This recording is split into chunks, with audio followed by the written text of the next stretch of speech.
सबके मन में बस एक चीज आती है ना कि कोई हमें ऐसे टॉपिक्स बता दे जो क्या हो एग्जाम में आपको क्वेश्चन पेपर में देखने को मिल जाए। तो इससे 4 ऐसे टॉपिक है जिससे आप एग्जाम में क्वेश्चन एक्सपेक्ट कर सकते हो। तुम्हारी इसी प्रॉब्लम का सॉल्यूशन मैं लेकर आ चुकी हूँ इस वीडियो में, तो वीडियो को एंड तक देखना मत भूलना। अभी के टाइम पे तुम सबके मन में बस एक चीज आती है ना कि कोई हमें ऐसे टॉपिक्स बता दे जो क्या हो एग्जाम में आपको क्वेश्चन पेपर में देखने को मिल जाए। तो तुम्हारी इसी प्रॉब्लम का सॉल्यूशन मैं लेकर आ चुकी हूँ इस वीडियो में, तो वीडियो को एंड तक देखना मत भूलना। तो अगर हम बात करें हमारे फर्स्ट चैप्टर की, that is nature and significance of management, तो इससे 4 ऐसे टॉपिक है जिससे आप एग्जाम में क्वेश्चन एक्सपेक्ट कर सकते हो। तो पहला आता है that is nature of management. अगर हम नेचर ऑफ मैनेजमेंट की बात करें तो आर्ट, साइंस एंड प्रोफेशन होता है। अब इन तीनों में आपको क्या करना है, सिर्फ नाम नहीं याद रखना, आपको अंदर के पॉइंटर्स भी याद रखने हैं जिससे आप क्या कर सकोगे, डिफरेंशिएट कर पाओगे, क्योंकि 1 मार्क के लिए केस स्टडी से आप देख सकते हो एग्जाम में। अगला है दैट इज कोऑर्डिनेशन। अगर कोऑर्डिनेशन की बात करें तो एग्जामिनर कुछ पूछे ना पूछे, इससे एक क्वेश्चन एटलीस्ट चाहे 1 मार्क के लिए क्या करेगा, पूछेगा। बट ये गलती मत करना कि कोऑर्डिनेशन का मतलब सिर्फ कोऑर्डिनेशन का नाम जान लिया कि कोऑर्डिनेशन एक बाइंडिंग फोर्स होती है। आपको इसका कैरेक्टरिस्टिक और इंपॉर्टेंस पता होना मस्ट है, क्योंकि केस स्टडी उसी से आती है। अगला जो हमारा टॉपिक है that is effectiveness and efficiency. इससे आप 3 मार्क्स का डिफरेंस या फिर 1 मार्क के लिए केस स्टडी एक्सपेक्ट कर सकते हो। Again next that is level of management. Level of management की बात करें तो टॉप, मिडिल और लोअर जानना जरूरी नहीं है, मतलब जानना ये जरूरी है, बट इसके अंदर के जो कैरेक्टरिस्टिक कह लो या जो मेन पॉइंटर्स हैं वो पता होना चाहिए, क्योंकि उसी पे बेस्ड क्या होती है, आपकी केस स्टडी होती है। तो आइडेंटिफाई करना होगा कि कौन से लेवल का ये बंदा है। अगर हम अगले हमारे चैप्टर की बात करें तो that is principle of management. इस चैप्टर से आपको मैनेजमेंट के जितने भी प्रिंसिपल है, चाहे हेनरी फ्योल के हों चाहे टेलर के हों, दोनों से क्वेश्चन आ सकते हैं। साथ में आपको टेक्निक पढ़ना भी इंपॉर्टेंट है FW टेलर की। नेक्स्ट आता है बिजनेस डायमेंशन। हालांकि ये चैप्टर बहुत ही छोटा है, लाइक एक दूसरा चैप्टर, और 4 मार्क्स की वेटेज कंटेन करता है, बट इस चैप्टर में रट्टाफिकेशन वर्क नहीं करेगा। इस चैप्टर में आपको चाहिए कॉन्सेप्ट क्लैरिटी, क्योंकि इससे 99.9% क्या आता है, सिर्फ और सिर्फ केस स्टडीज ही आती हैं। तो डायमेंशन और इंपॉर्टेंस देखना इस चैप्टर की ना भूलें। अगला है हमारा chapter number 4 that is planning. अगर प्लानिंग की बात करें तो प्लानिंग की प्रोसेस, लिमिटेशन और टाइप्स क्या है, इंपॉर्टेंट है। लिमिटेशन और प्लानिंग की प्रोसेस से अगर हम देखें तो हमें केस स्टडी की उम्मीद हम ज्यादा कर सकते हैं। प्रोसेस में आपको डायरेक्ट क्वेश्चन नहीं पूछेगा, केस में पूरी सिचुएशन दी होगी और होगा कि हो सकता है उसमें दिया कोई 2 स्टेप इन्होंने फॉलो कर लिया है, अब आप रिमेनिंग स्टेप्स को क्या करो, मेंशन करो या फिर आइडेंटिफाई करो कौन सा स्टेप इसमें यूज हुआ है। सिमिलरली लिमिटेशन की अगर हम बात करें तो इससे केस स्टडी में आपको लाइक रिजिडिटी होगा, क्रिएटिविटी होगा, क्या होगा ये पूछेगा। और प्लान्स तो टाइप सारे इंपॉर्टेंट होते हैं। फिर नेक्स्ट जो कॉन्सेप्ट आता है दैट इज मतलब कॉन्सेप्ट कह रही हूँ, चैप्टर आता है दैट इज ऑर्गेनाइजिंग।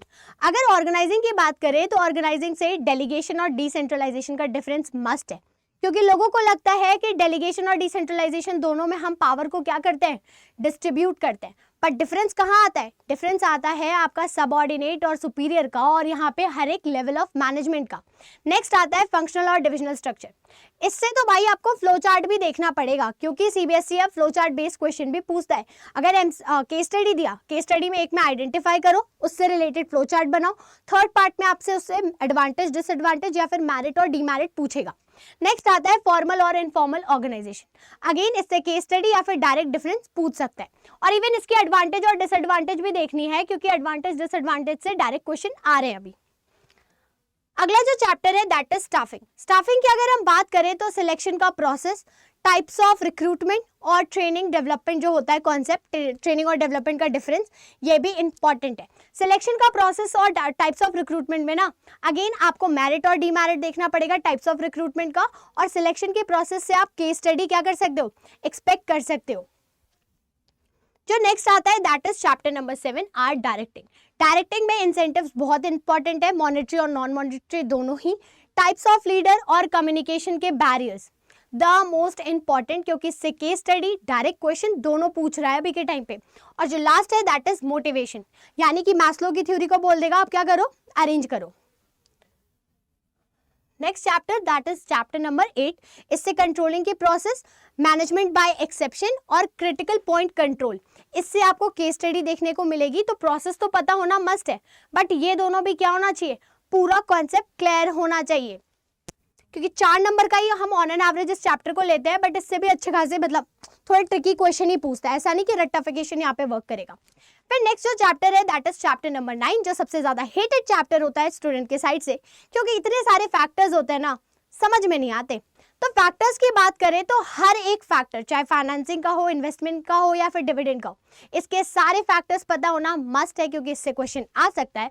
फिर ट्रेडिंग ऑन इक्विटी पता होना जरूरी है, return on investment, interest and capital structure, ये सारे ही टॉपिक इस चैप्टर के क्या है, द इंपॉर्टेंट है। और साथ में आप फैक्टर्स देख लेना वर्किंग और फिक्स्ड कैपिटल के।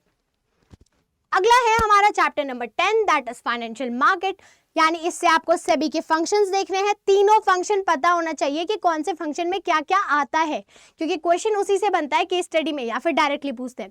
फिर आता है ट्रेडिंग का प्रोसीजर। ट्रेडिंग का प्रोसीजर ये नहीं कि रेक्टिफिकेशन कर लिया तो काम हो गया, इससे केस स्टडी पूछेगा, अगेन भाई कोई 2 या 3 स्टेप उसमें फॉलो किया होगा, बोलेगा आप क्या करो, आगे के स्टेप्स को मेंशन करो। फिर नेक्स्ट आता है difference between primary and secondary market या फिर आपका मनी और कैपिटल मार्केट। सो सॉरी, इससे क्या होता है, डिफरेंसेस से आजकल क्वेश्चन डायरेक्ट में पूछ रहा है, तो ये भी स्किप मत करना, क्योंकि यहाँ पे ऐसा होता है ना, कहते हैं कि फ्री के नंबर, ये फ्री के नंबर वाले क्वेश्चन होते हैं, तो मिस मत करना। साथ ही साथ फ्लोटेशन के मेथड्स भी एक बार देख लेना।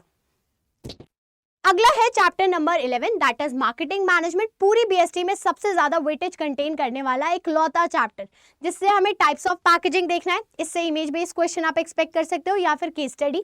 फिर आता है डिस्ट्रीब्यूशन ऑफ चैनल, यानी डायरेक्ट और इनडायरेक्ट। नेक्स्ट है हमारे marketing mix, 4Ps, place, price, product and promotion. अगला है मार्केटिंग का कॉन्सेप्ट, फंक्शन ऑफ मार्केटिंग। और हाँ, जैसे अब हम प्रमोशन पढ़ेंगे ना, तो प्रमोशन में जो भी उसके टूल्स हैं वो भी देखना, क्योंकि केस स्टडी में उससे क्वेश्चन आते हैं, या फिर डायरेक्ट में बोलेगा डिफाइन करो इसे।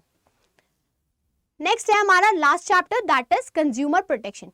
कंज्यूमर प्रोटेक्शन की बात करें तो कंज्यूमर के राइट्स, उसके पास क्या क्या रिलीफ अवेलेबल है, और जो लास्ट सबसे इंपॉर्टेंट है कंज्यूमर फोरम, यानी रेड्रेसल एजेंसीज, जो हमारे पास 3 है, district, state and national commission. इनकी लिमिट्स पता होनी जरूरी है, और अपील का ड्यूरेशन, क्योंकि अपील से अच्छे खासे इसमें क्वेश्चन आते हैं। अब मैम आपने हमें ये तो बता दिया कि ये चीजें ना इंपॉर्टेंट है, थोड़ा हमें बता दो हमें पढ़ना कहाँ से है या फिर हम इसे कैसे रिवाइज कर सकते हैं। तो इस चीज़ के लिए मैंने बहुत सारे सेशन ऑलरेडी प्लान कर रखे हैं, और अगर तुम चाहते हो सारे सेशंस को टाइमली अटेंड करो या फिर तुम्हें सारे सेशन से रिलेटेड अपडेट्स मिले, प्लस तुम्हें नोट्स मिल जाए, क्योंकि नोट्स तो अभी तक तुमने बनाए नहीं होंगे, तो इन दोनों ही चीज़ों के लिए जल्दी से चैनल को सब्सक्राइब करो, साथ ही साथ टेलीग्राम चैनल को ज्वाइन करो, जिसका QR कोड तुम्हें इस वीडियो में भी दिख रहा होगा। साथ ही साथ इस वीडियो के तुम्हें लिंक डिस्क्रिप्शन में भी इसका लिंक ऐड कर दिया जाएगा। तो मिलते हैं सेशन में, टिल देन कीप लर्निंग।